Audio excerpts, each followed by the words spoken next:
X지역의 오피스텔 임대료가 10% 상승하고 오피스텔 임차 수요가 15% 감소하였다. 이 지역의 소형 아파트의 임차 수요가 5% 증가하였다. 그렇죠? 요거 세 개 가장 중요했죠. 그런데 지금 물어본 게 뭐예요? 교차 탄력성이죠. 맞죠? 그리고 이 둘의 관계를 물어봤죠. 그럼 여러분 물어봅시다. 오피스텔의 수요가 필요해요? 필요하지 않아요? 가격은 임대료는 필요한데 수요는 필요해요? 안 필요해요? 필요 없죠. 맞아요? 그러면 교차 탄력성 어떻게 구해요? X제의 가격분에 X제의 가격 얼마 올랐다고요? 10% 상승했죠. Y제 수요량의 변화 하시면 되죠. Y제 수요량의 변화 얼마 변했어요? 5% 증가했죠. 그럼 탄력성 얼마예요? 0.5. 0.5죠? 0.5. 대체제예요? 보완제예요? 대체제. 왜요? 플러스가 나왔으니까. 맞죠? 플러스 0.5니까 뭐예요? 대체제가 되는 거죠. 맞아요? 가격이 오를 때 수요가 오르면 대체제, 가격이 오를 때 수요가 떨어지면 보완제. 이렇게 했던 거 기억나시죠? 네. 그래서 답은 몇 번? 4번 이렇게 푸시면 되겠습니다. 기억나시죠, 이거? 자, 잠깐만. 소득 탄력성 맞죠? 교차 탄력성 이렇게 기억나시죠? 어떻게 구해요? 소득의 변화율 분의 뭐예요? 수요량의 변화율 이렇게 구했죠? 맞아요? 자, 교차 탄력성은요?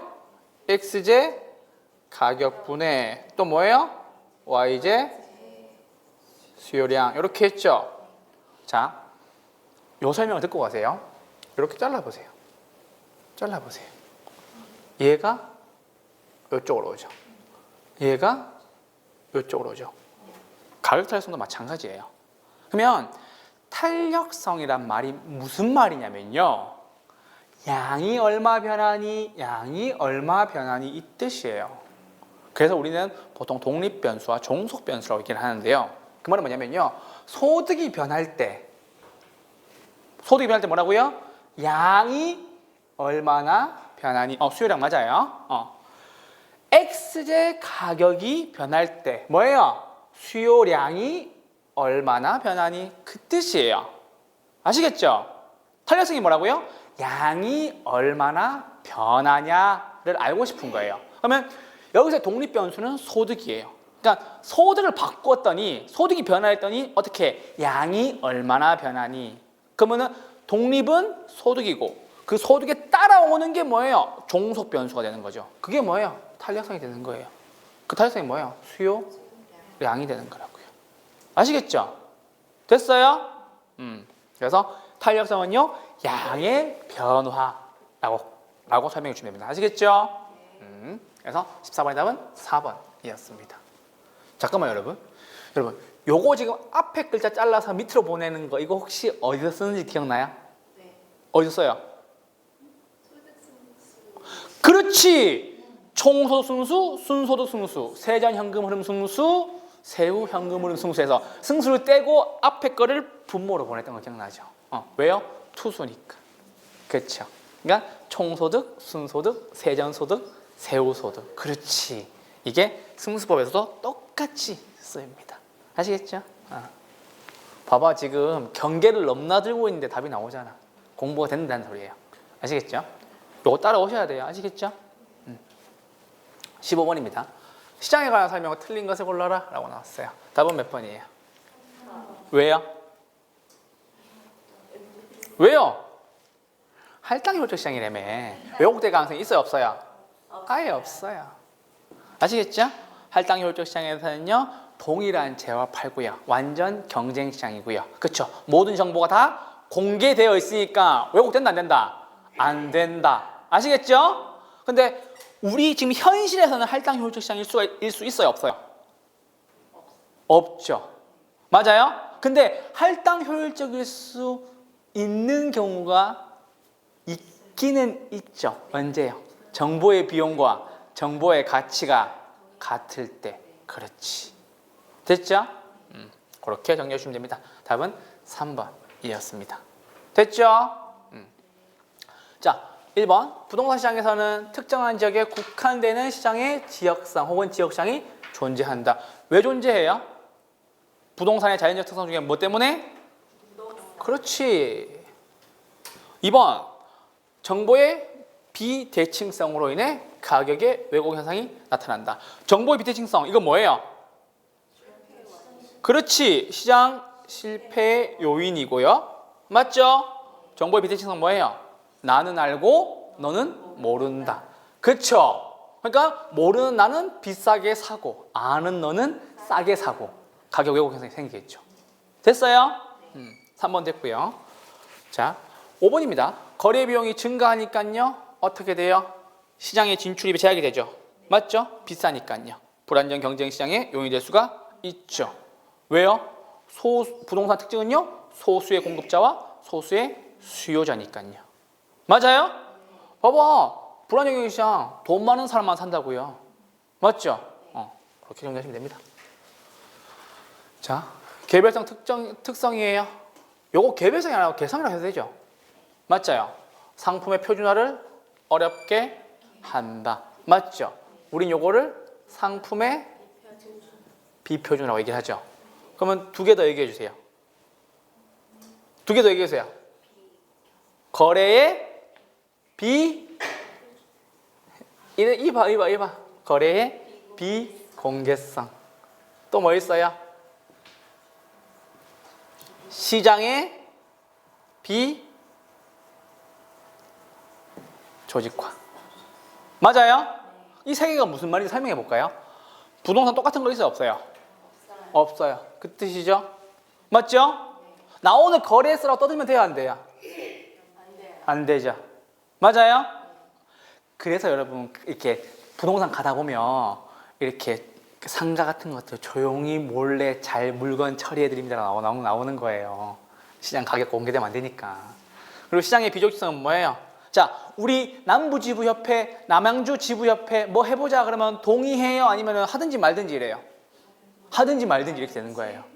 아시겠죠? 나중에 공인중개사 되시면요 협회에 만약에 가입하거든요. 가입하면은 뭐 하자 그러면 이렇게 조직이 잘 안 돼요. 왜요? 가지고 있는 물건이 다 다르니까. 내가 다 좋은 물건 가지고 있어요. 그들한테 호응할 필요가 있어요? 없어요? 없죠. 왜요? 내가 물건이 다 좋아. 막 부동산 물건 다 좋아. 막 로얄층, 로얄동 다 가지고 있고 막 다 좋아. 그럼 이 사람 같은 경우에는 그 시장에 굳이 호응할 필요가 있어요? 없어요? 없죠. 왜요? 호응하지 않아도 잘 팔리니까. 그쵸? 나중에 물건지 부동산 되고 손님인지 부동산 되면 느껴지실 거예요. 그래서 요거 세 가지가 개별성의 특성 중에 하나예요. 됐죠? 15번의 답은 몇 번이었어요? 3번이었습니다. 할당 효율적 시장에서는요. 왜곡 현상 생긴다 안 생긴다? 안 생긴다. 오케이. 16번입니다. 도시공간 구조 이론 및 지대론에 관한 설명으로 틀린 것은? 이라고 나왔어요. 잠깐만. 여러분, 시장론에서 학자 18명을 만나고요. 정책론 마지막 파트에서 학자 한 분을 만나요. 아시겠죠? 그래서 시장론에서 만나는 학자 몇 명? 18명이에요. 아시겠죠? 시장론에서 학자 문제 나오면 좋아요, 싫어요? 싫죠? 이거 어디서 써먹을까 싶죠? 에라이? 아시겠죠? 시장론 학자 몇 명? 18명. 시장론에서 학자 문제 나오면 좋아요, 싫어요? 싫죠? 써먹을 때도 없을 거고, 그쵸? 에라이 몇 명? 18명. 자, 그럼 이 18명을 가지고 정책론은 마지막에 헨리 조지라는 분 한 분 등장해요. 토지 단일세론 쓰시는 분요. 진보와 빈곤이나 책에서 나왔던 거고 세상은 점점 더 발전하는데 왜? 가난은 물리쳐지지 않느냐에 대한 이야기예요. 그렇게 하시면 되고요. 일단 이건 됐고 시장론에서 18번만 정리하고 넘어가죠. 진짜 시간만 많으면 이거 다 설명해 진짜 일일이 꼼꼼하게 다 설명해 줄 수 있는데 시간이 없네요. 자, 첫 번째는요. 우리 지대론이에요. 지대론 몇 명? 7명. 도시공간 구조 몇 명? 에이, 도시공간 구조 3명이라고 하면 서운하지. 해리스와 울만 2명 나오잖아. 내가 리처드 기어, 브래드 피트 했는데. 그쵸? 뭔가 싶죠, 지금? 나중에 알게 될 거예요. 걱정하지 마세요. 입주로 몇 명? 몰라. 서비스 5명, 공업 2명이잖아요. 자, 그러면 제가 학자를 얘기할 테니까 여러분들이 사람을 얘기해 주세요. 자, 경제지대 누가 얘기했어요? 그렇지. 파레토. 맞죠? 준지대 누가 얘기했어요? 그렇지. 차액지대 누가 얘기했어요? 그렇지. 자, 그리고 되게 중요하죠. 최열등지에서 지대를 달라고 얘기하는 선생님이 딱 한 분 계시죠. 누구예요? 그렇지. 무슨 지대? 그렇지. 야, 절대적으로 지대 내놔라. 이거죠. 무조건 내놔라. 그쵸? 그러니까 이분이 절대지대설이고 최열등지에서도 지대를 달라고 얘기하는 사람이에요. 아시겠죠? 그렇게 정리하시면 되고요. 자, 그리고 뭐예요? 제가 이렇게 티귿 지우고 이응 지우고 하는 사람이 있었는데. 그렇지. 그렇지. 튀내니죠. 무슨 지대설? 그렇지. 이거 왜 제가 이거 이렇게 막 지우고 했었잖아요. 지우고. 동그라미 하고. 지우고 동그라미 하고 했던 거. 기억나시죠? 티낸이니까 위치 지대설. 이렇게 좀 될까요? 위nen이 아니니까. 이거 기억나시죠? 저랑 했던 기억나시죠? 티낸의 위치 지대설이었고요. 또 누가 있어요? 또 누가 있어요? 그렇지. 알론소 누구? 무슨 지대설? 입찰 지대설. 오케이. 자, 잘 보세요.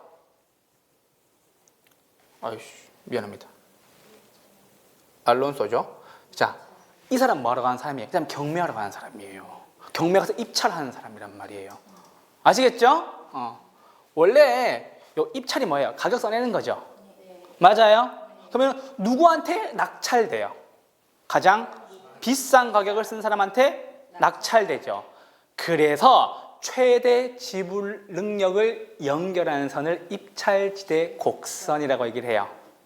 아시겠죠? 자, 그리고 마지막 헤이그 나오죠. 뭐예요? 마찰 비용 이론. 맞죠? 제가 그랬잖아. 둘이 막 싸워요. 그럼 어떻게 돼요? 에이, 싸우지 마. 마찰 일으키지 마 하는 거죠. 에이그. 다 커서 싸우면 돼요? 안 돼요? 안 돼요. 그쵸? 됐죠? 이렇게 7분이고요. 자, 도시공간 구조론 갑니다. 이건 더 잘 아시겠죠? 처음에 뭐예요? 동심원 이론이죠. 누구예요? 버제스. 버제스 뭐예요? 이거 뭐예요? 그렇지. 야, 이럴 거예요? 버제스 뭐예요? 중전저 고통스러워요. 중심원 무지구, 전이지대, 첨이지대, 저소득층 주거지역, 고소득층 주거지역, 통근자지대. 우리는 점이 천이 넘나드는 것을 천이라고 얘기를 하는 거고요. 우리 이거를 다른 말로 하면요, 도시 생태학적 관점이라고 얘기를 합니다. 1925년도에 발표하셨네요. 연도를 한번 물어보더라고. 자, 두 번째는 뭐예요? 선형 이론이고. 누가 주장했어요? 호이트 이렇게 하면 안 된다 그랬죠, 내가. 호이트 이렇게 하셔야 된다 그랬죠. 호이트의 누구예요? 선형 이론.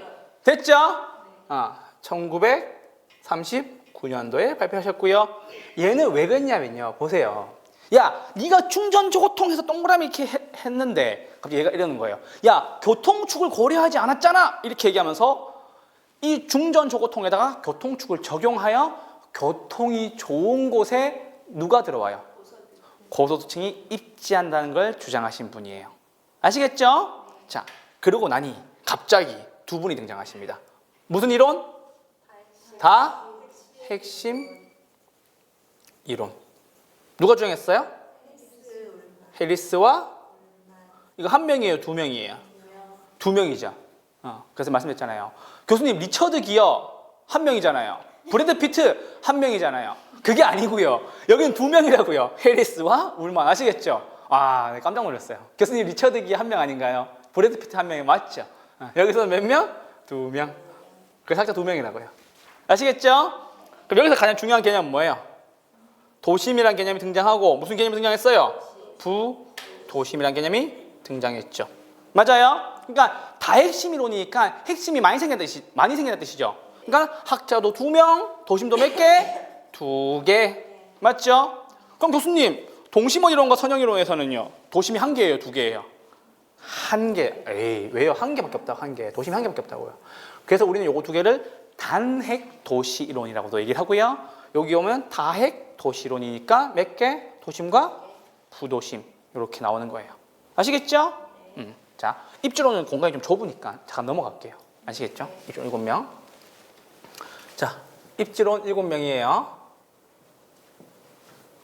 첫 번째 누구예요? 이름이 예뻐. 이름이 너무 예뻐. 그렇지. 그래. 이름이 예뻐하면 생각나야지. 무슨 이론이에요? 이론을 먼저 씁시다. 죄송해요. 그렇지. 맞죠? 이 사람 직업이 뭐예요? 내가 다 설명해 줬는데. 중심지 이론. 알론소는 뭐하러 간다 그랬어요?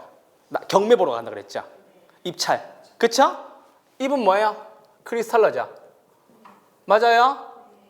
이분 나오면 딱 뭐 생각하라고 했어요? 배달의 민족. 여기요. 그쵸? 왜 그러냐? 재화의 도달 거리가 뭐보다 커야 돼요?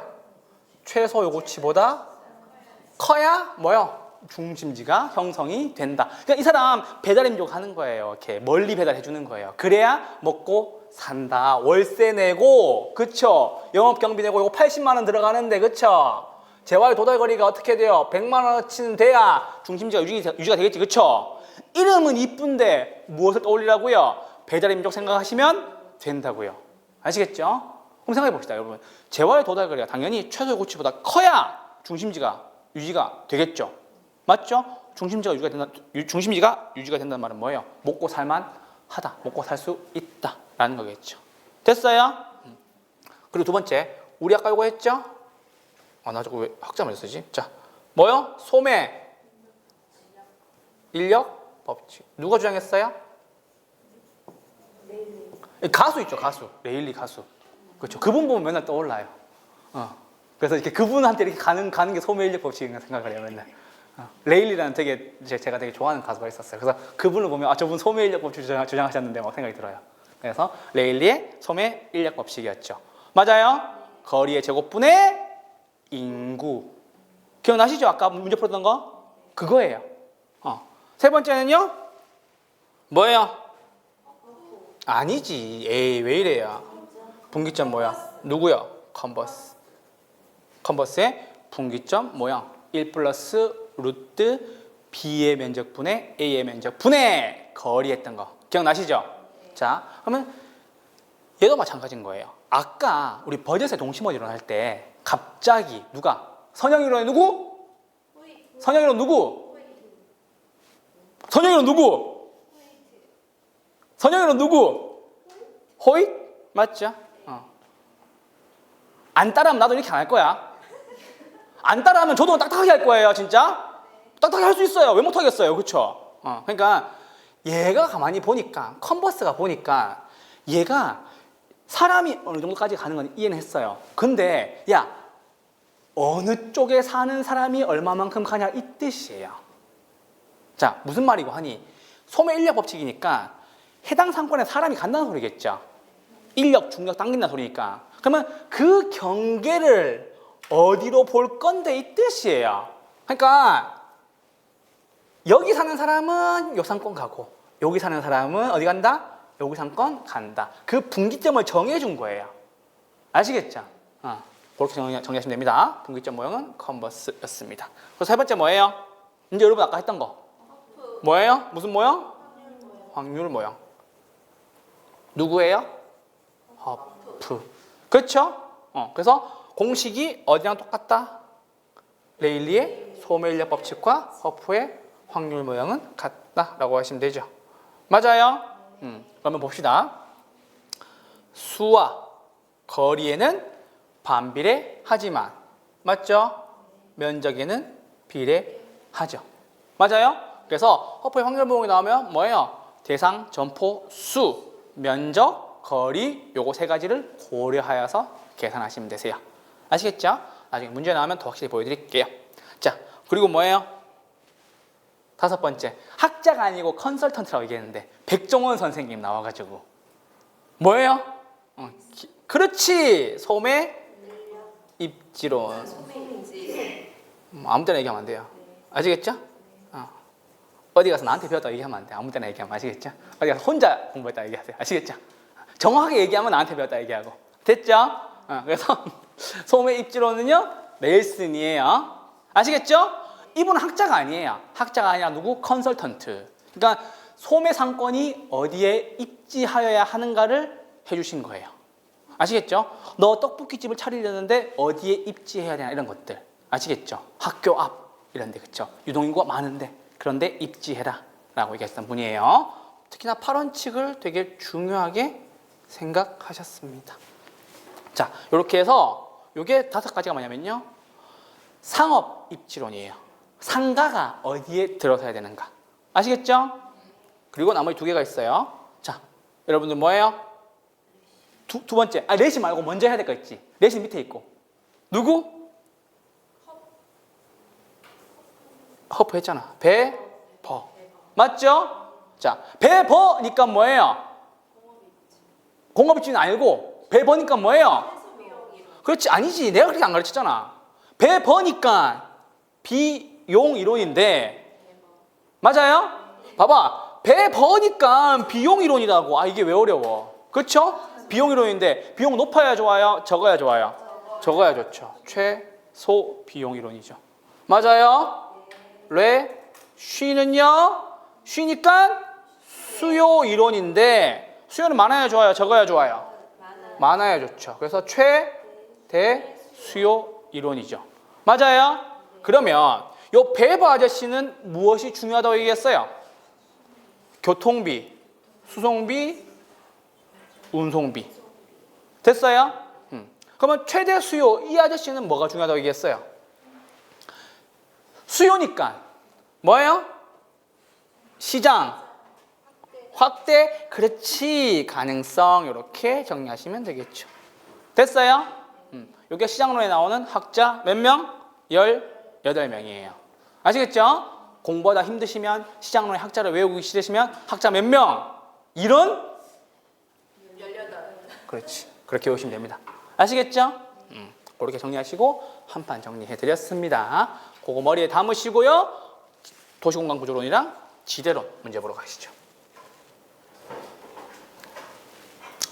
해리스와 울만 나왔어요. 맞아요? 뒤에 뭐 나와야 돼요?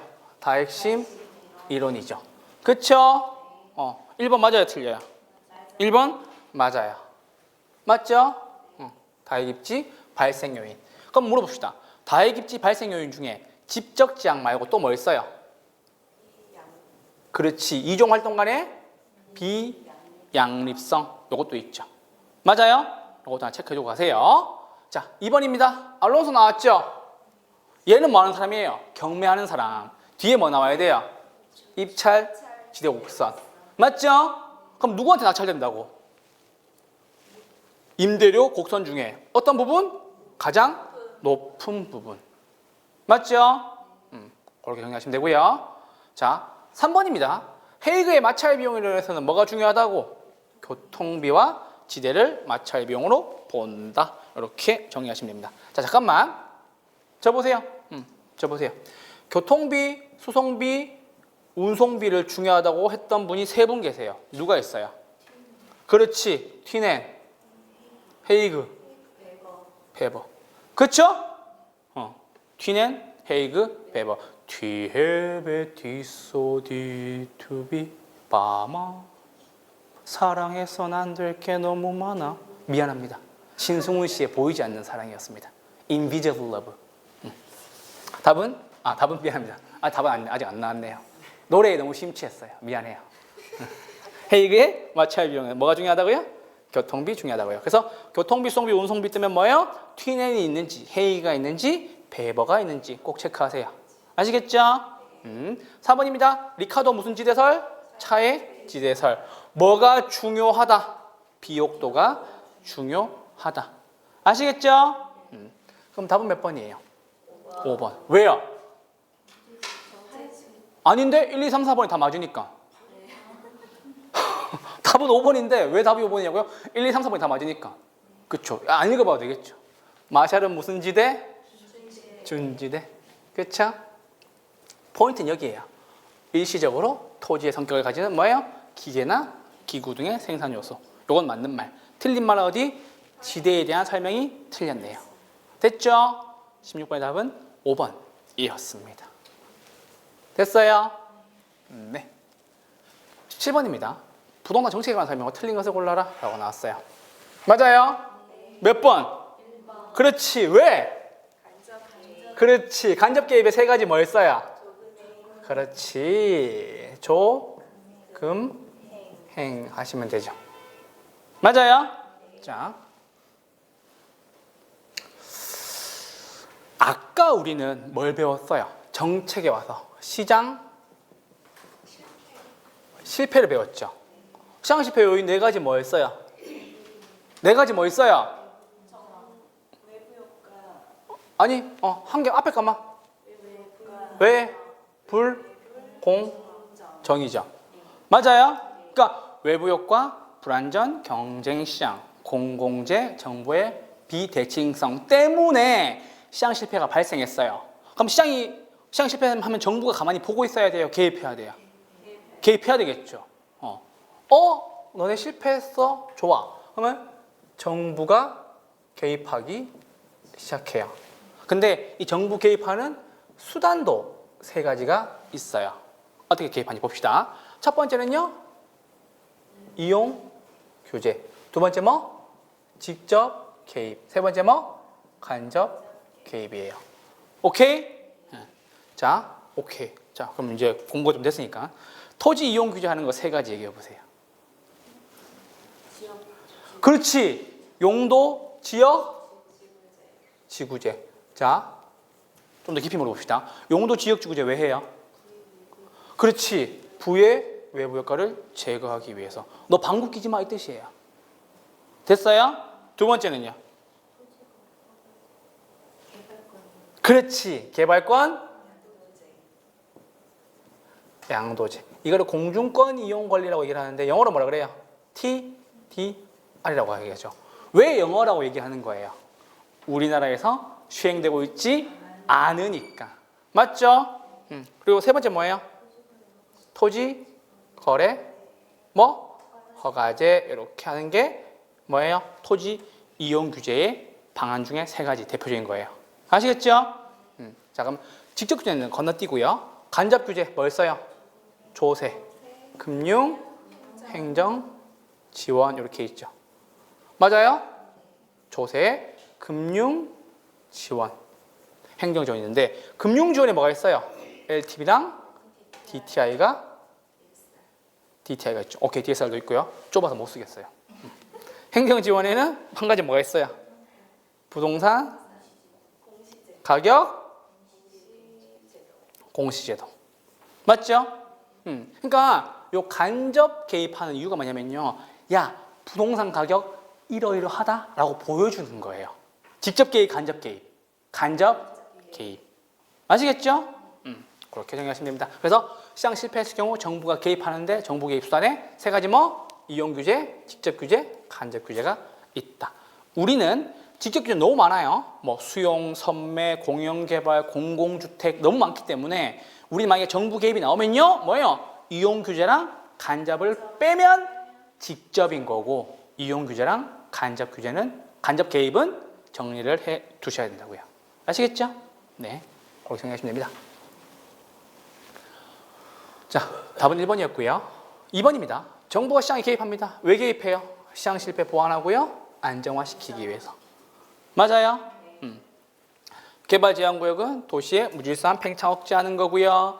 공공토지 비축제도, 이거 토지은행제도라고 얘기하는데요. 공익사업 원활히 하려고 땅을 미리 사두는 거예요. 됐죠?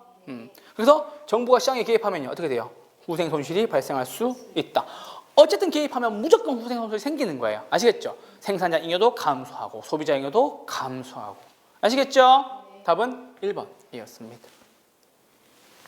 18번입니다. 토지 이용 규제에 관한 설명 틀린 것을 골라라 라고 나왔어요. 18번이에요. 답은 몇 번이에요? 5번. 이게 문제가 좀 헷갈리게 나왔어요. 자, 보세요. 용도 지역 지구제 맞죠? 어디에 체크? 토지 이용 계획 체크. 맞죠?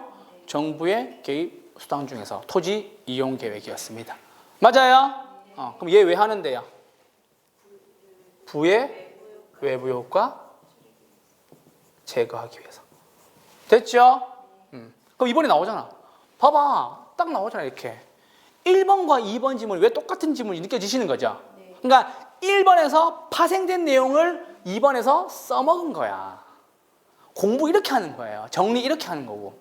아시겠죠? 기출지문은 이렇게 깨뜨려 볼 수 있는 눈이 있어야 되는 거겠죠. 출제자 의도가 보이잖아. 그게 의도예요. 자, 3번 봅시다. 지구 단위 계획을 통해서 뭐예요? 이용 합리화하고 기능 증진, 미관 개선. 됐죠? 지역 지구제 하면요. 어떻게 되겠어요? 집값이 올라가기도 하고 떨어지기도 하겠죠. 맞아요? 자, 5번 어디가 틀렸어요? 지역 두 개 중복 지점. 맞다. 아닌데요? 맞긴 뭐가 맞아? 맞긴 뭐가 맞아? 맞대. 틀렸는데 맞대. 이 말이 틀렸어요. 이 말이. 용도 지역에 뭐가 있어요? 도관동자. 그렇죠. 난리 난다. 맞대. 막 틀린 거 말하고 맞대. 막 서로 좋아주고 막 그래 언니 맞았어요. 막 그래. 그게 맞아요. 막 이러는데 막 알고 둘 다 틀렸어. 막 둘 다 틀리고 막 되게 기뻐해. 와, 나 미치겠다. 이러면 안 돼요. 아시겠죠? 도관 농자가 있죠. 도시 지역, 관리 계획 지역, 농림 지역, 자연 환경 보존지역 있죠. 그러면 얘랑 얘는 겹칠 수 있어요, 없어요? 겹칠 수도 없고. 맞아, 틀린 말은 아니에요. 맞아, 맞다고 얘기하잖아, 그러니까. 근데 그게 이렇게 소발의 쥐잡기로 맞은 거지. 원래 원칙은 그게 아니라 용도 지역 내에 도관 농자가 있는 거고 도시 지역에 뭐가 있어요? 주상. 그렇지. 주상 공록이 있는 거예요. 아시겠죠? 그러니까 찍어서 맞아놓고 맞았잖아 이렇게 우기는 거예요. 배울 때는 그렇게 배우면 안 되지. 아시겠죠? 그래서 도시 지역하고 보존 지역은 물론 이렇게 중복정할 수 없는 것도 맞지만 여기서 틀린 지역은 뭐냐면요. 자연환경 보존 지역은 도시 지역에 속하는 것이 아니에요. 아시겠죠? 박호서 교수님 부탁드리겠습니다. 이거 공법 문제예요, 사실. 공법이에요, 공법. 아시겠죠? 그래서 답은 몇 번? 답은 5번이었고요. 뒤에 설명은 자연환경 보존 지역에 대한 설명이 맞습니다. 아시겠죠? 그러니까는 용도 지역은 뭐? 도관농자. 도시 지역은 안에 뭐? 주상 공록. 됐죠? 그렇게 정리하시면 됩니다. 18번의 답은 5번이었습니다. 19번입니다. 정부의 주택 임대 정책에 관한 설명으로 틀린 것을 골라라 라고 나왔어요. 답은 몇 번이에요? 4번. 왜요? 질적으로 저하시키고. 이동하기 쉬워요, 어려워요? 떨어지죠. 이동하기 어려워진다는 거죠. 됐어요? 그러니까 임대료를 규제를 해버리면 맞아요? 고친다고 안 고친다고? 집을 안 고친다고. 됐죠? 질적으로 저하됩니다. 주택 바우처 상품권 주는 거죠. 이거 맞아요? 그럼 보호정책 하나가 맞고.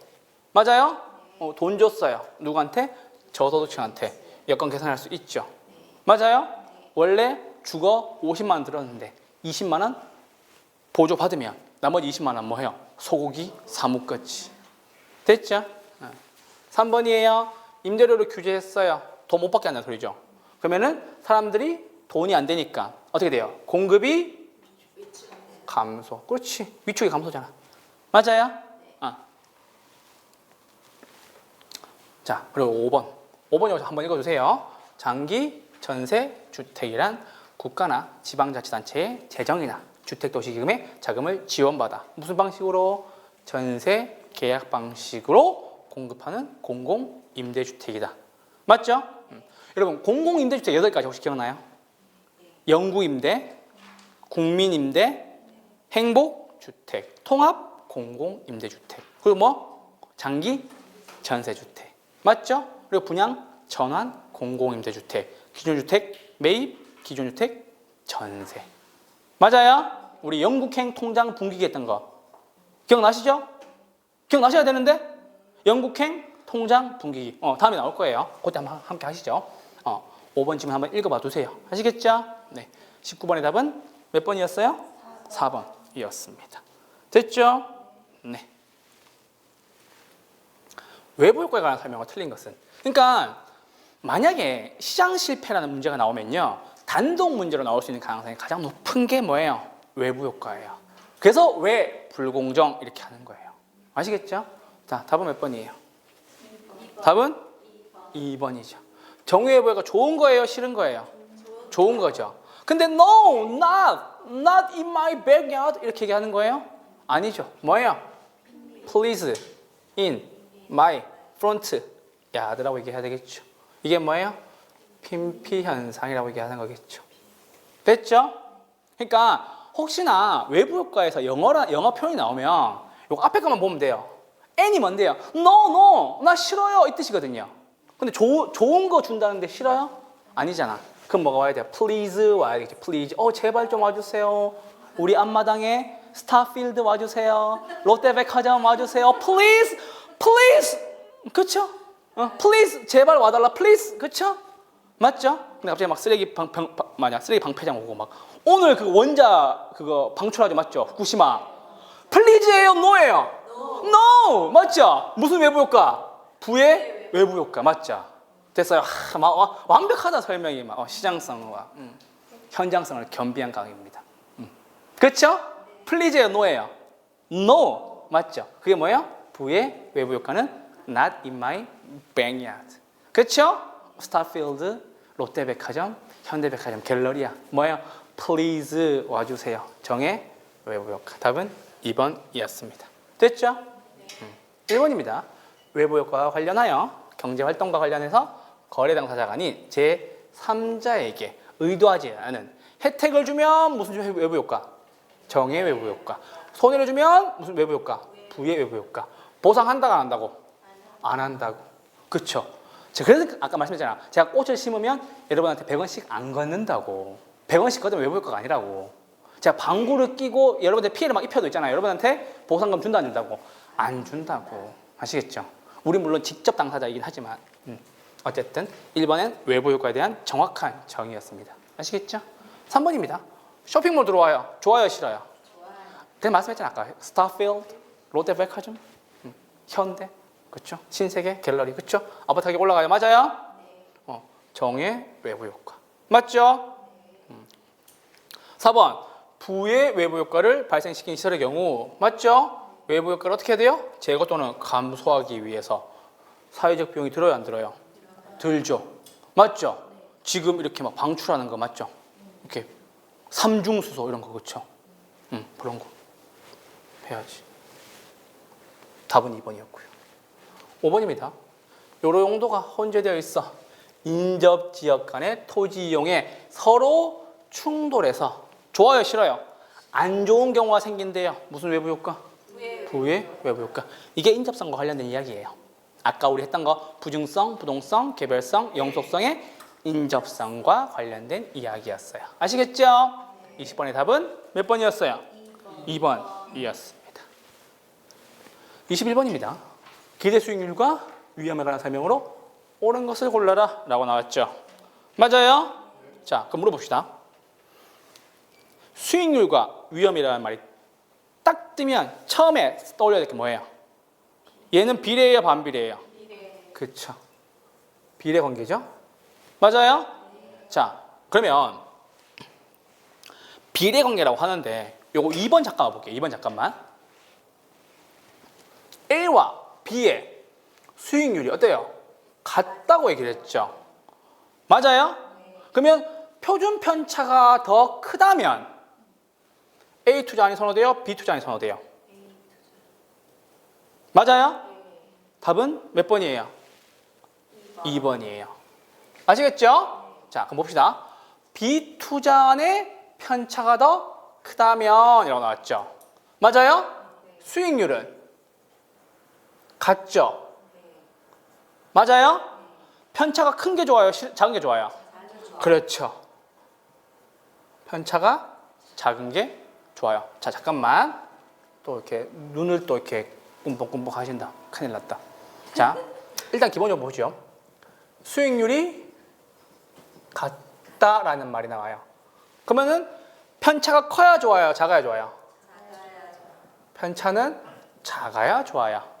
됐어요? 자, 편차가 같대요. 수익률은 커야 좋아요, 작아야 좋아요? 수익률은 커야 좋아요. 자, 우리 어렵게 생각하지 맙시다. 편차를 있잖아요. 위험이라고 생각하시면 돼요. 그럼 위험은 같대요. 그렇죠? 그러면 돈 많이 버는 거 선택해야 되겠죠. 그렇죠? 맞아요? 그럼 돈은 똑같대요. 그러면 위험은요? 적은 거 골라야 되겠죠. 됐어요? 자, 여러분 편차가 뭐냐면요. 생각해 봅시다. 평균이 60은 똑같아요. 그쵸? 근데 내가 1회차에 시험을 쳐보니 55점이 나왔고 2회차에 시험을 쳐보니 65점이 나왔어요. 맞아요? 근데 내가 1회차에 시험을 쳐봤더니 얘는 40점이 나오고 2회차에 시험을 쳐봤더니 얘는 80점이 나왔어요. 평균은 둘 다 같죠? 얘의 편차는 얼마예요? 5죠. 플러스 5, 마이너스 5. 맞아요? 그럼 얘는요? 얘도 평균도 60 맞죠? 맞아요? 근데 얘는 편차가 얼마예요? 20이죠. 그러면 이 사람이 시험 치러 갈 때 불안하겠어요? 이 사람이 시험 치러 갈 때 불안하겠어요? 오른쪽 사람이 훨씬 더 불안하겠죠. 그 뜻이에요. 이해됐어요? 편차가 크면 내 예상을 많이 벗어나기 때문에 그거를 위험이라고 본다라는 거예요. 감 잡았어요? 그러니까 이 사람은 시험 붙을지 안 붙을지 되게 위험한 거야. 불안한 거야. 아시겠죠? 근데 이 사람은 어떻게 돼요? 내가 조금만, 2문제만 더 맞추면 안정적으로 합격할 수 있겠구나. 맞죠? 2문제 더 맞추면 어떻게 돼요? 요거 60점, 요거 65점, 요거 70점 되잖아요. 맞죠? 그러니까 이 사람은 더 안정적이라는 거지. 투자의 가장 기본은 포트폴리오, 위험을 분산해서 안정을 꾀하는 거예요. 우리는 그걸 다른 말로 계란은 한 바구니에 담지 말라라고 얘기하는 거고요. 됐죠? 자, 그래서 이거 답은 2번이었습니다. 됐어요? 1번입니다. 투자한 채택되기 위해서는 요구 수익률이 기대 수익률보다 어떻게 돼야 돼요? 작아야죠. 그렇죠. 작아야 되죠. 맞아요? 자, 여기 잠깐만. 한 가지만 보고 가시면 돼요. 수익률에 기대 수익률이란 말이 있고 내부 수익률 먼저 하자.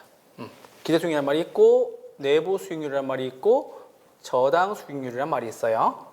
요거 수익률이란 말 나와서 정리하는 거예요. 뭐보다 무조건 요구 수익률보다 다 커야 어떻게 돼요? 투자 채택하는 거예요. 됐죠? 그러니까 요구 수익률보다 작은 경우에 투자하는 경우는 하나도 없어요. 그러면 우리 이 요구 수익률을 다른 말로 뭐라 그러냐면요. 최대예요, 최소예요? 최소한의 수익률이라고 얘기를 하고요. 또 다른 말로 뭐예요? 기회비용이에요 라고 얘기를 하는 거죠. 내가 포기한 것 중에 가장 큰 값. 맞죠? 포기했다는 소리니까. 아시겠죠? 여기요, 여기요, 여기요. 아시죠? 최소한의 수익률이자 기회비용입니다 라고 정리하시면 되겠습니다. 됐죠? 오케이. 자, 그리고 3번입니다. 투자자가 위험을 회피할수록 맞아요? 위험과 수익률의 관계를 나타내는 무차별 곡선의 기울기는 완만해져요? 그렇죠. 가파르게 되는 거죠. 맞아요? 그러면 자, 요게 뭐예요? 가로축 뭐? 수익, 위험이죠. 이게 포트폴리오 효율적 정선이죠. 그러면 위험을 회피하는 사람 어디 있어요? 여기에 있죠. 위험을 감수하는 사람은요. 물론 둘 다 위험을 회피하지만 그 중에서 뭐예요? 공격적 투자자와 보호적 투자자로 갈리는 거죠. 맞아요? 요거는 접점을 다 연결해 놓은 거고. 맞아요? 접점에서 만나는 거죠. 그러면 무차별 곡선은 투자자들의 위험에 대한 태도거든요. 그럼 보수 투자자는요. 수익도 작고 위험도 작게 가질게 라는 뜻이죠. 근데 기울기는 어떻게 돼요? 가파르다. 이렇게 정리하시면 됩니다. 아시겠죠? 얘는 수익도 많이 가져가고 위험도 많이 가져가려고 하네요. 맞아요? 기울기는 더 완만하다. 아시겠죠? 그렇게 정리해 주시면 되겠습니다. 4번입니다. 투자 위험과 수익률은 무슨 상관관계? 정의 상관관계를 가지게 되는 거죠. 그걸 우리 뭐라 그래요? 비례 관계라고 얘기를 하는 거겠죠. 5번입니다. 무위험률의 상승은 뭐예요? 요구 수익률을 하락이 아니라 뭐? 상승시키는 요인이다 라고 하셔야 되겠죠. 맞아요? 자, 투자론이니까 조금 더 파드리죠. 여러분, 일단 피셔는 됐고 요구 수익률은 무엇과 무엇으로 구성되어 있어요? 무위험률과 뭐예요? 위험 할증률로 구성되어 있죠. 무위험률은 뭐에 대한 대가예요? 시간에 대한 대가가 되고, 위험 할증률은요? 위험에 대한 대가가 되는 거겠죠. 됐어요? 오케이? 그럼 시간에 대한 대가의 가장 대표적인 게 뭐가 있어요? 시간이 지나면 가격이 올라가는 거, 돈을 계속 벌 수 있는 거. 뭐가 있어요? 국채 이런 거, 위험이 없는 거, 미국 국채 이런 거, 은행 이자 이런 거. 아시겠죠? 위험은요, 요거는 자기가 선택하기 나름이겠죠. 부동산은 물론 위험은 낮겠지만 주식 같은 경우에 떨어질 수도 있다라는 거죠. 코인, 주식 마찬가지. 아시겠죠? 그거는 위험을 감수하니까, 그쵸? 위험에 대한 대가가 따르는 거겠죠. 됐어요? 그러니까 요구 수익률은 뭐랑요? 시간의 대가인 무위험률과 위험의 대가인 위험 할증률로 구성이 되어 있다. 이렇게 하시면 되겠어요. 아시겠죠? 물론 뭐 피셔의 법칙이 나오면 뒤에 뭐 예상 인플레이션 더 해야 되는 거지만 일단 여기까지만 정리하시고 가시죠. 답은 2번이었습니다. 아시겠죠? 자, 22번입니다. 다음 자료를 통해 산정한 것으로 틀린 것을 골라라 라고 나왔어요. 근데 잠깐만 여러분, 이거 계산 문제죠? 근데 혹시 한 가지 물어볼게요. 다음 페이지에 가서 이거 다 몇 번 찍으셨어요? 4번 찍었어요? 이거 답 몇 프로예요? 답 10%거든요? 근데 여러분 잠깐만, 손이 가요 손이가 할인현금 수지법에 순내지 어승수 대부부채 총령 6가지 비율법 어디서든 투자론 누구든지 풀어요라고 말씀드렸죠. 부동산 투자 분석 기법. 투자론 왜 어려운 거야 도대체? 부동산 투자 분석 기법 이거 하나만 부르면 되는데, 그쵸? 근데 보세요. 이거 두 개 다 뭐예요? 어림셈법이죠. 순소득 승수랑 종합 자본 환원율은 무슨 관계예요? 역수 관계죠. 됐어요? 그러면 10이라는 소리는 1분의 10이라는 소리겠죠. 맞아요? 종합 자본 환원율은요? 10분의 1이라는 소리겠죠. 그럼요. 그렇지.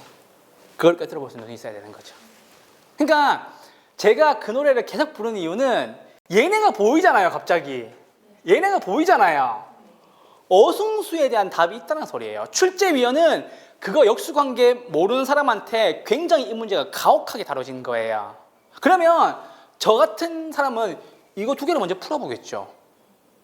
맞아요? 그거예요. 답은 그거였었어요. 됐어요? 몰랐죠? 이거 두 개가 역수관계니까 둘 중에 하나가 틀렸겠네. 맞아요? 그렇게 생각하시면 됩니다. 자, 이제 문제를 한번 풀어보죠. 이 문제를 풀기 위해서는 잠시만 필요한 게 있어요. 제가 그토록 목이 터져라 노래 부르는 거 여러분들이 불러주세요. 자, 참 쓸게요. 영업 현금 수지, 영업 현금 흐름 불러주세요. 가, 공기, 유, 순, 부세, 됐죠? 제가 이거 시험지 앞에다가 쓰고 시작하라고 늘 말씀드리죠. 그렇게 했어요? 안 하던데? 안 하던데? 공식 빼고 기타 수 더하고. 맞죠? 영업 뭐예요? 경비 빼면 뭐가 나와요? 순 영업 소득이 나오죠. 맞죠? 거기다가 뭐 빼요? 부채 서비스액 빼면 세전 현금 수지 나오고, 영업 소득세 빼면 뭐가 나와요? 세후 현금 흐름이 나오죠. 맞아요? 그러면 유효 총소득 승수가 5가 나왔대요. 맞아요? 그러면 잘라가지고 총소득이 오면 되겠죠. 무슨 총소득이? 유효 총소득이 오면 되겠죠. 여기 있죠. 맞아요? 근데 우리는 알아요? 몰라요? 모르죠? 그럼 세전현금 수지 써봅시다. 얼마? 이걸 쓰면 되지. 6천만 원. 부채 서비스액 얼마? 맞아요? 그럼 순영소득 얼마인데요? 1억이 되죠. 맞아요? 그러면 총소득 승수니까 여기다 밑에 유효 총소득 와야 되죠. 위에 뭐가 와야 돼요? 총 투자액 10억 와야 되죠. 맞아요? 이게 5가 나오려면 분모에 얼마 와야 돼요? 2.5하고 뭐 얼마? 2억. 맞아요? 유효 총소득 얼마? 영업 경비 얼마? 그렇지. 됐어요? 이런 문제 끝난 거예요. 이렇게 하시고 봅시다. 자, 뭐 구하라고 했어요? 첫 번째 뭐였어요? 유효 총소득 얼마? 2억. 맞죠? 2억? 됐어요? 2번 순소득 승수래요. 잠깐만. 자, 순소득 승수. 아까 우리 가격 탄력성, 소득 탄력성 했던 거 기억나요? 기억나죠? 어떻게 해야 되겠어요? 자르죠? 얘 밑으로 오고 위에 뭐 올라가야 돼요? 총 투자가 올라가는 거죠. 순소득의 다른 말은요? 순영업 소득. 순영업 소득 얼마인데요? 1억이죠. 총 투자액 얼마? 10억. 순소득 승수 얼마예요? 10. 맞죠? 다음 몇 번? 4번. 그렇게 푸는 거예요, 문제. 네. 문제 그렇게 푸는 거예요. 그러니까 처음에 이걸 딱 썼잖아요.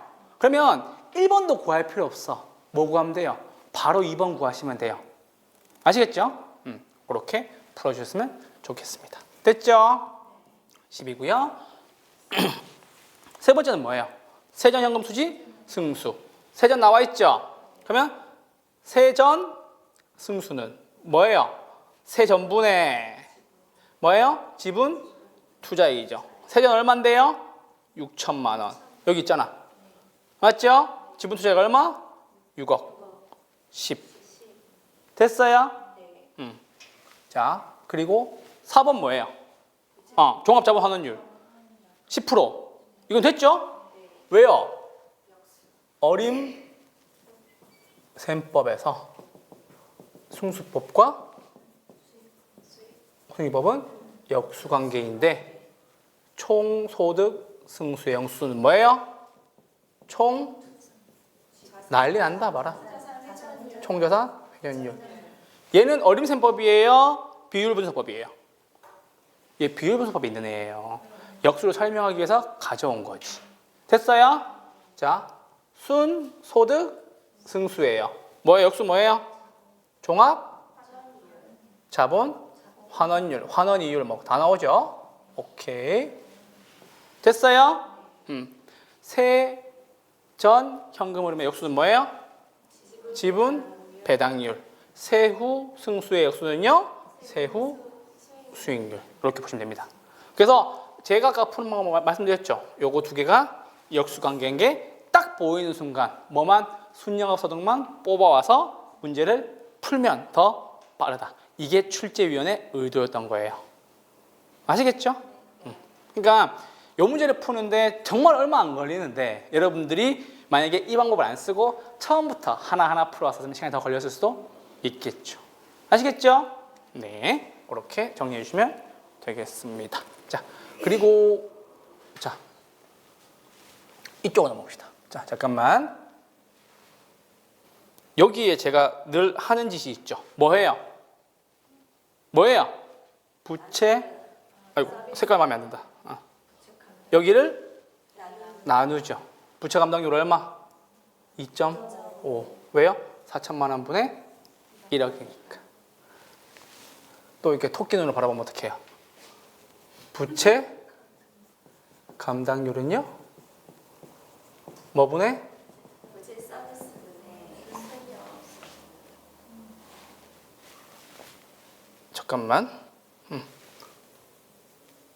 순영업 소득을 뭘로 나눌까?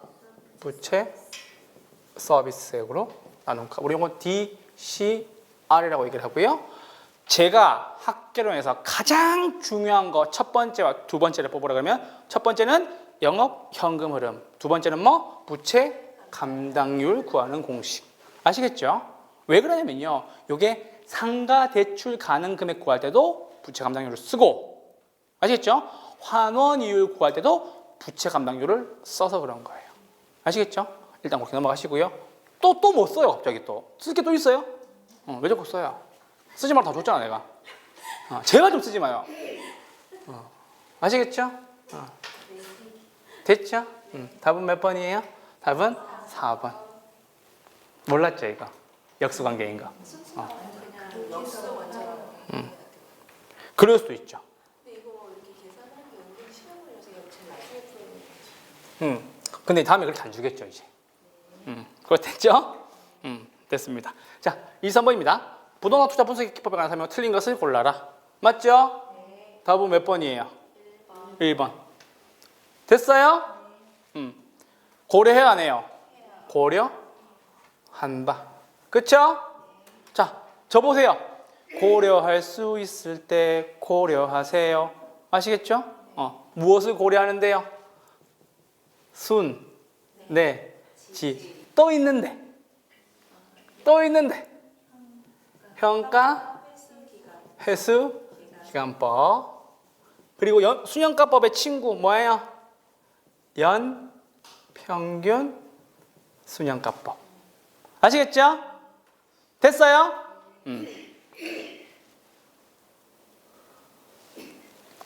자, 이제 더 이상 불러드리지 않을 겁니다. 원래 저와 함께 했었으면 이거 CM송 그냥 부르고 끝났고 이거 문제 1초 만에 컷하는 문제였었어요. 자, 불러드리겠습니다. 손이가 어디에? 할인현금 수지법에 세 가지 뭐 있어요? 순내지. 화폐 시간까지 고려합니까? 네. 그래서 계산 문제가 나오는 거예요. 아시겠죠?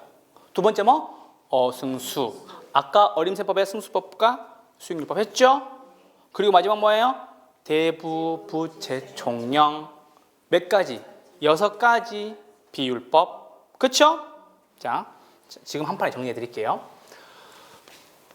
부동산 뭐예요? 투자 분석 기법이에요. 그 노래를 안 부르시면서 교수님 투자론이 왜 이렇게 어려워요? 라고 얘기를 하시면 저는 할 말이 없어요. 제가 이걸로 연구하기 위해서 CM송을 몇천 곡을 듣고 왔어요. 이 라임에 맞는 걸 뽑기 위해서. 아시겠죠? 자, 손이가 할인현금 수지법에 우리는 DCF법이라고 얘기하죠. Discounted Cash Flow. 아시겠죠? 우리 시장 가가지고 있잖아요.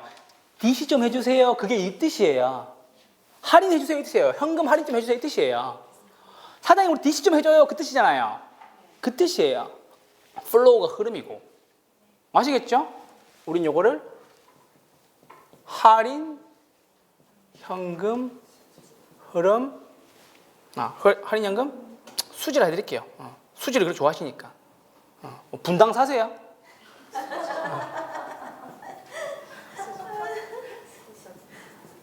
학교론에 미치면 사람이 이렇게 돼요. 미안합니다. 분당 사시는 분들을 위해서 수지를 해드리겠습니다. 사랑합니다. 서현역 참 좋더라고요. 세 가지 뭐였어요? 있죠? 시간같이 고려해요? 시간같이 고려합니다. 됐죠? 두 번째 뭐예요? 어림셈법이죠? 뭐예요? 승수법과 수익률법. 승수의 역할은 직업은 뭐예요? 나와 이렇게 했잖아. 1승, 2승, 3승 투수가 있잖아요. 승수법 뭐?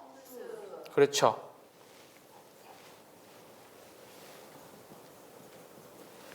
맞죠? 승수법은 투수, 1승 투수, 2승 투수, 3승 투수, 그렇죠? 우리 보통 10승을 넘어가면 좀 훌륭한 투수라고 얘기를 합니다. 그렇죠? 남자분들은 야구 좋아하시는 분 아시죠? 그렇죠? 직업은 뭐? 투수. 승수의 직업은 뭐? 투수.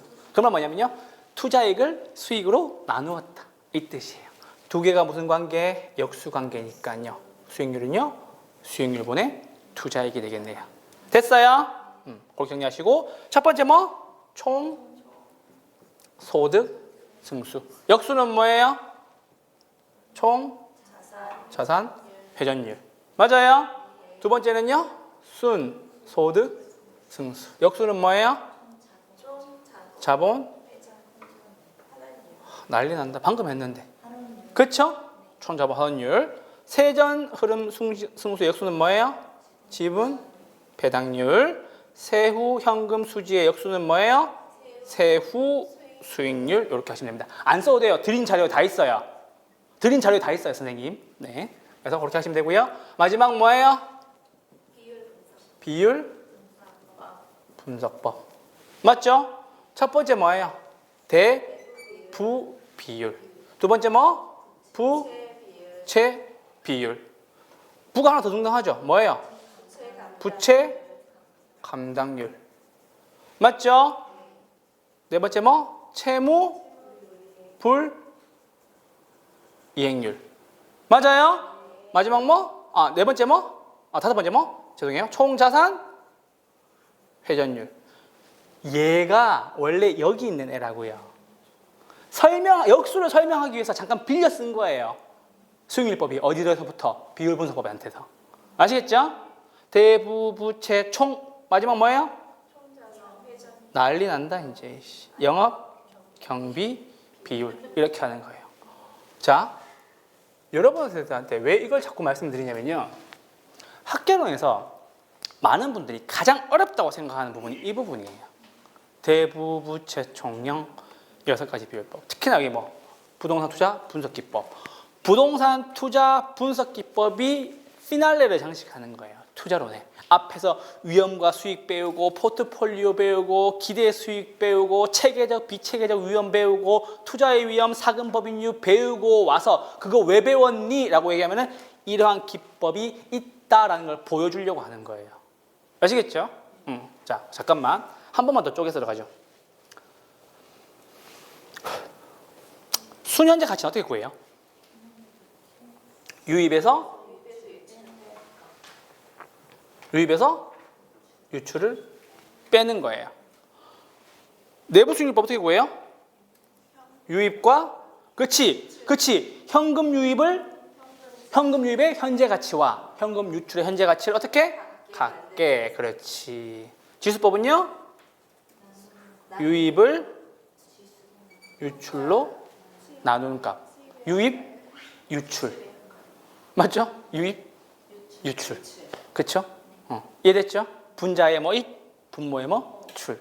아시겠죠? 작년에 이렇게 온몸으로 설명했던 적이 있었어요. 마이크를 안 끄고 화장실에 갔거든. 작년에 마이크를 안 끄고 화장실에 갔어요. 그래서 이렇게 출이 유출돼 버렸어요. 출 소리가 유출돼 버렸어요. 그래서 되게 부끄러운 기억이 나요. 미안합니다. 그 덕분에 이제 지수법을 완벽하게 외운 거죠. 이 유출. 괜찮아요. 뭐 저 한 몸 희생할 수 있다면. 여러분이 외우겠다는데, 시험 합격하겠다는데 제가 뭘 못하겠어요. 그쵸? 그래서 유출에 사운드가 다 들어갔어요. 여기에. 좀 부끄럽더라고요. 자, 됐죠? 잠깐만. 집에 가서 하려고 하지 말고, 아시겠죠? 지금 하셔야 돼요. 자, 손이가요, 손이가 할인현금 수지법의 세 가지 뭐요? 순내지. 시간같이 고려해요? 네. 두 번째 뭐요? 어승수. 대부 부채 총령. 6가지는 무슨 법? 비율법. 아시겠죠? 어디서든 무슨 론이에요? 투자론. 아시겠죠? 이거 외웠는데 어디서 나온지 몰라요. 그래서 금융론인가요? 막 이러면은 막 화내죠. 막 금융 같은 소리가 혼자 있네 이러면서 막. 그쵸?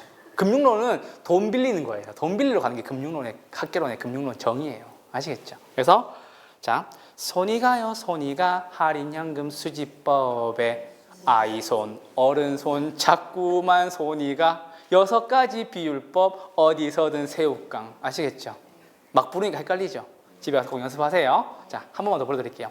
손이가요 손이가 할인현금 수지법에 순내지 어승수 대부부채 총령 6가지 비율법 어디서든 투자론.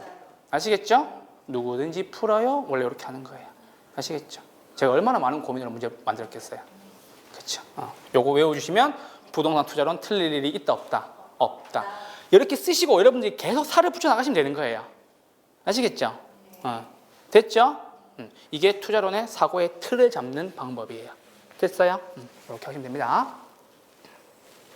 자, 그래서 23번의 답은 1번이었습니다. 됐어요? 회계적 유일법은 시간같이 고려한다 안 한다? 안 한다. 단일일 경우 순영. 그렇지. 단일 투자할 경우에는요 순영 지수 1이 되는 거죠.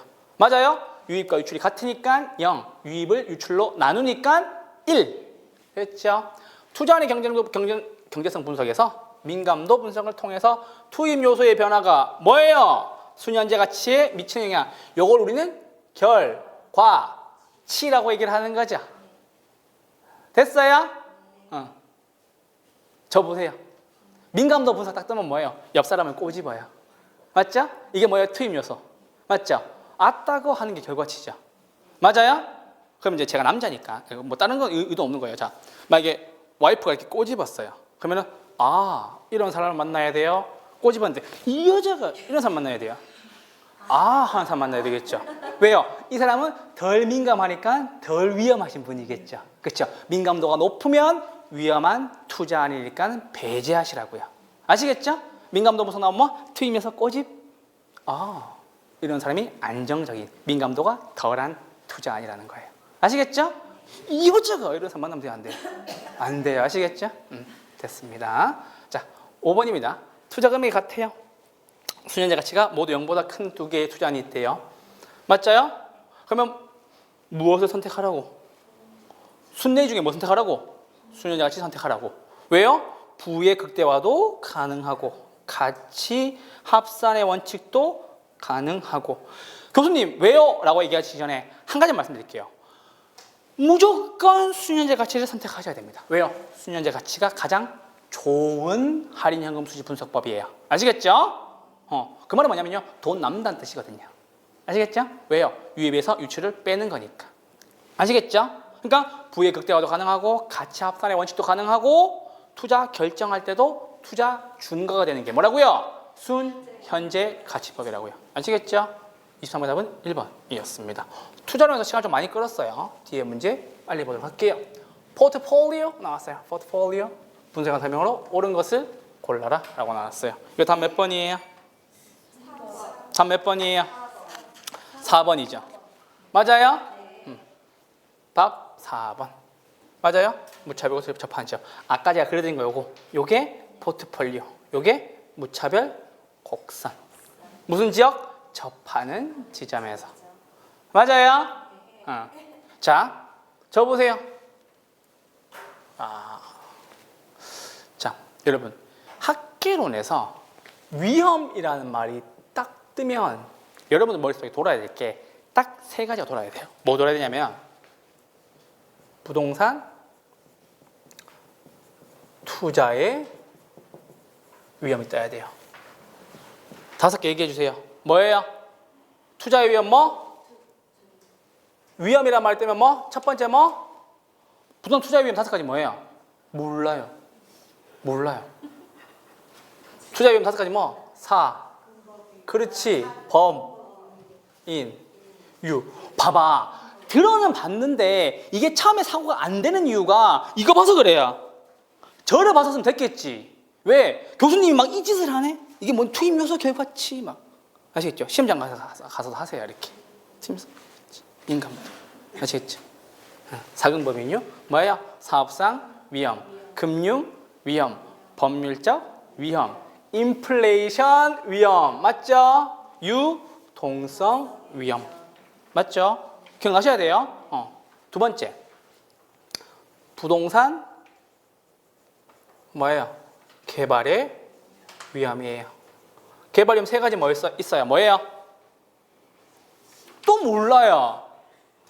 또 몰라요. 부동산 개발할 때 우리 뭐 걸려요? 그렇지. 법적으로 시비 걸린다고. 여러분 막 부동산 개발하고 있으면 옆에 와가지고요. 이거 법적으로 좀 잘못된 것 같은데요. 이게 뭐예요? 법적으로 시비 거는 거죠. 맞아요? 자, 첫 번째 무슨 위험이에요? 법률적 위험. 시장 위험, 비용 위험이 개발 위험의 세 가지예요. 아시겠죠? 자, 그럼 여러분 법률 위험을 줄이기 위해서는 어떻게 해야 돼요? 토지 이용 계획이 확정된 토지를 사는 것이 위험을 줄일 수가 있겠죠. 맞아요? 시장 위험 됐고, 비용 위험을 줄이려면 최대 가격 보증 제도를 통해서 개발업자가 이것 이상으로는 개발하는데 비용 쓰지 않겠습니다 라는 제도를 통해서 어떻게 돼요? 개발업자가 최대 가격 보증 제도에 가입하시면 되는 거예요. 아시죠? 들어만 두시면 되는 거고. 자, 이제 드디어 등장합니다. 총위험이라는 말이 등장해요. 이건 알겠지. 두 개, 뭘로 나뉘어요? 체계적 위험과 비체. 그렇지. 체계적 위험과 뭐야? 비체계적 위험. 줄일 수 있는 건 비체계적. 줄일 수 있고, 줄일 수 없는 거는요? 체계적 위험. 줄일 수 없다. 그럼 얘는 뭐가 있어요? 비체계적 위험의 예시. 시험에 나왔는데 여기? 저기 있는데? 인플레나 뭐요? 경기 변동. 그렇지. 2절도 마찬가지. 줄일 수 있는 거 뭐? 대표적으로 영업? 그렇지. 내가 수도 아껴 쓰고 전화 아껴 쓰고. 그렇죠? 그게 영업 경비에 포함이 된다는 얘기겠죠. 됐어요? 그렇게 해서 위험이라는 말이 딱 뜨면 뭐예요? 개발 위험, 투자 위험, 총 위험 세 개를 떠올리시면서 문제를 보라고요. 아시겠죠? 포트폴리오 이론 문제 풀러 가 보시죠. 1번 왜 틀렸어요? 1번 왜 틀렸어요? 그렇게 얘기하면 안 되지. 체계적 위험은 분석 토론을 통해서 제가 가능 불가능? 오케이. 불가능한 위험 이렇게 하시면 되죠. 2번은요?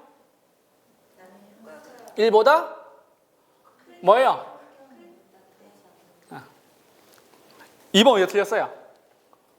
1보다 작을 경우 나타나요 안 나타나요? 나타나죠? 맞아요? 1보다 작게 나타나는데. 자, 잠깐만. 여러분 저랑 함께 했었는데 이거 저 보세요. 이제 기억이 안 날 거야. 3, 4 포트폴리오 이렇게 하세요. 이렇게 한 번만 해주세요. 이렇게 한 번만 하세요. 3, 4 포트폴리오 맞죠? 우리 시험 몇 회 시험이에요? 34회 시험이에요. 그래서 좋아요. 원래 가르치기가 되게 쉽더라고요. 3, 4 포트폴리오예요. 아시겠죠? 자, 상관관계 요 그대로 하고. 자, 상관관계란 말이 딱 뜨면 상관관계 딱 뜨면 자, 플러스 1일 때는요. 효과가 있어요, 없어요? 없어요. 효과가 없어요. 있다, 없다?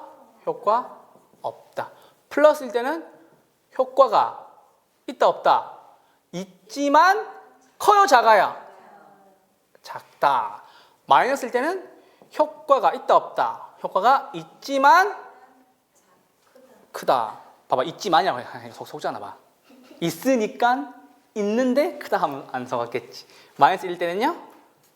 효과가 어떻게 해요?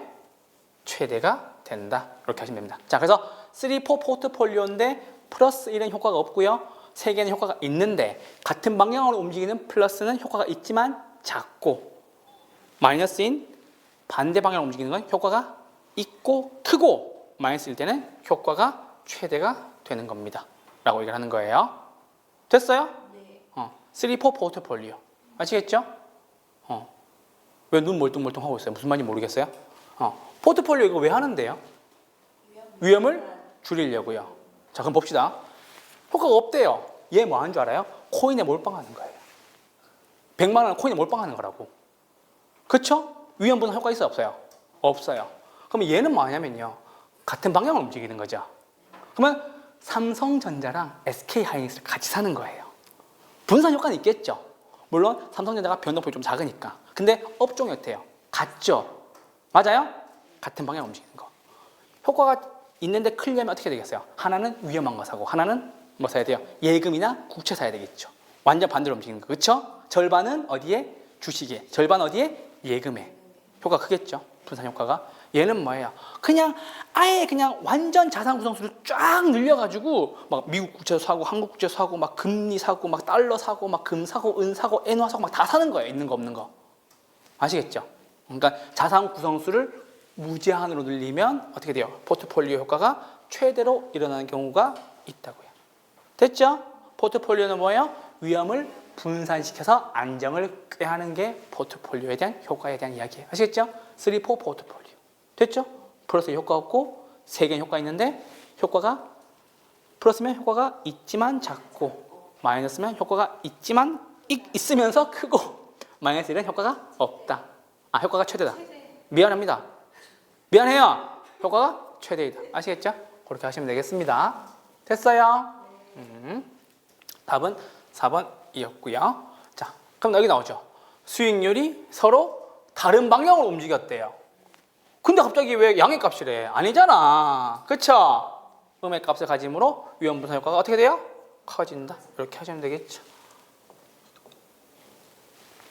포트폴리오에 편입되는 투자 자산수를 늘림으로써 맞죠? 체계적 위험이에요? 비체계적 위험이에요? 비체계적. 그렇지. 비체계적 위험으로써 총 위험은 줄어요? 아니요. 봐봐, 이럴 줄 알았어. 총 위험은 줄어드는 게 맞아요? 틀려요? 비체계적인 경우. 미치겠네. 자, 저 보세요. 봐봐요. 저 봐봐요. 이 개념이 이해가 안 되는 거야. 자, 보세요. 제가 아까 총 위험은 맞아요? 체계적 위험 더하기 비체계적 위험으로 구성되어 있다고요. 맞아요? 그럼 얘는 고정이겠죠. 네. 5라고 봅시다. 얘는 10인데 원래 얼마 나와요? 15가 되겠죠. 그럼 얘는 5 고정이에요. 줄일 수 있어요? 없어요? 줄일 수 있다며. 줄였죠. 얼마 돼요? 줄어들었어 안 줄어들었어요? 그러니까 여기 속지 말라고. 출제에 이걸 가지고 속인단 말이에요. 체계적 총 위험은 변하지 않는다. 이렇게 만든단 말이에요. 총 위험도 줄어드는 거예요. 아시겠죠? 이해됐죠 이거? 총 위험 줄어들어요. 왜 줄어드는데요? 비체계적 위험이 줄어드니까. 그렇지. 그렇게 하셔야 돼요. 아시겠죠? 됐습니다. 24번의 답은 몇 번이었어요? 4번이었습니다. 됐죠? 25번입니다. 화폐 시장 가치에 대한 설명 틀린 것은 답 몇 번이에요? 3번. 맞죠? 여러분 이거 저랑 많이 했죠? 우리 애 장가 가야 되는데 돈을 모으려면 매달 얼마씩 내야 됩니까? 뭐예요? 감채 기금 계수 구하셔야 되겠죠. 됐어요? 미래가치 구한대요. 뭐요? 이자 계산 방법으로 달리 복리. 복리가 뭐예요? 이자에도 이자가 붙는 거. 맞죠? 두 번째, 원리금 균등 상환 방식으로 주택 돈을 빌렸대요. 매기 원리금 상환액을 구하려면요, 뭐 알아야 돼요? 저당 상수. 그러니까 이거 알아야 되는 거야. 원리금 상환이라는 말 딱 나오잖아요. 그럼 짝꿍 누가 와야 돼요?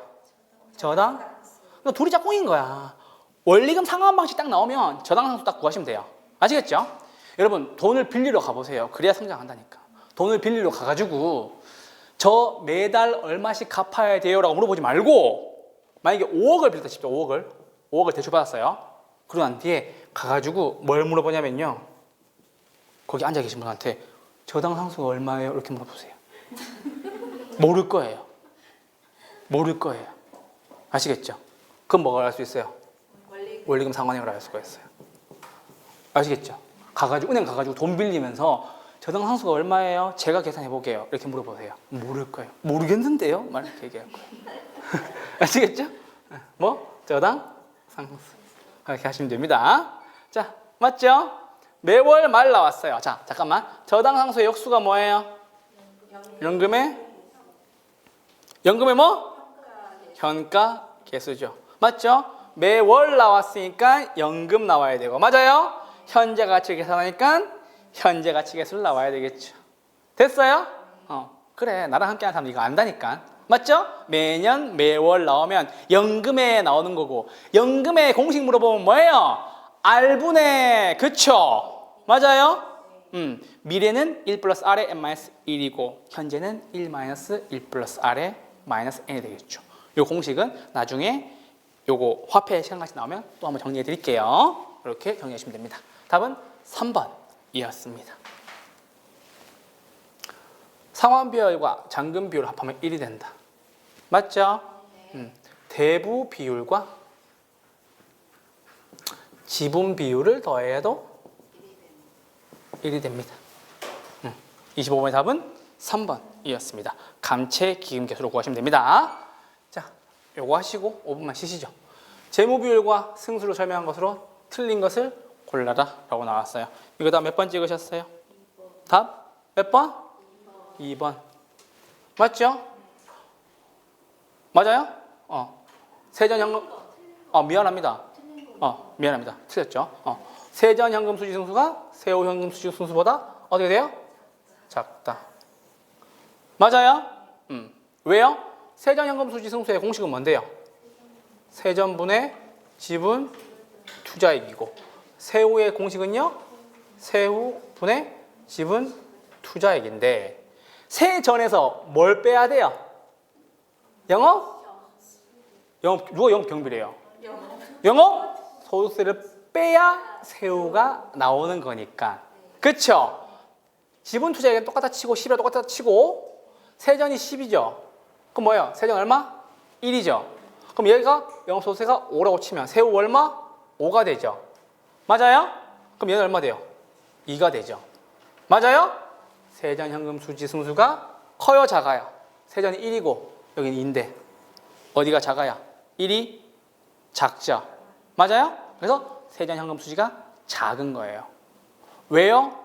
세전현금 수지가 더 크니까. 뭐보다? 세후현금 수지보다. 왜요? 세전현금 수지 승수에서 세전현금 수지에서 뭐 빼야 되는데? 영업소득세 빼야 되는 거니까. 됐어요? 그렇게 정리해 주시면 되겠습니다. 됐죠? 자, 그럼 1번 봅시다. 순소득 승수가 총소득 승수보다 크다. 왜요? 밑에 순소득, 밑에 뭐? 총소득. 분자는 다 투자율 같으니까. 어디가 커요? 총소득이 크죠? 그러면 승수가 크려면 분모가 작아야 되겠죠? 맞아요? 그러면 총소득에서 무엇을 빼야 되는 거예요? 공실 빼고 기타 소득 빼고 유효 총소득에서 뭐 빼야 돼요? 영업경비 뺀 게 순소득이죠. 그럼 순소득이 더 작으니까 승수는 더 크겠네. 됐어요? 그렇게 하시면 되고요. 부채 감당률이 1보다 작대요. 맞아요? 부채 감당률 공식 얘기해 주세요. 순영업소 나누기 부채 서비스액이죠. 그러면은 1보다 작다는 말은 빚을 갚을 만큼 돈을 번다는 소리예요? 못 번다는 소리예요? 1보다 작대요. 순영업소득이 크다는 소리예요? 부채 서비스액을 많이 낸다는 소리예요? 부채 서비스액을 많이 낸다는 소리죠. 맞아요? 갚을 수 있다 없다고? 갚을 수 없다고 판단된다. 맞죠? 4번입니다. LTV를 통해서 투자자가 레버리지 비용을 얼마나 활용하고 있는가? LTV. 그렇죠? 밸류분의 론. 맞죠? DTI는 뭐예요? 상환 능력을 평가한다. 뭐예요? 인컴분의 데빗이니까. 아시겠죠? 그렇게 해서 26번에 옳은 것은 틀린 것은요. 답은 2번이었습니다. 이렇게 하고 5분 쉬셨다가 27번부터 볼게요. 5분 쉴게요.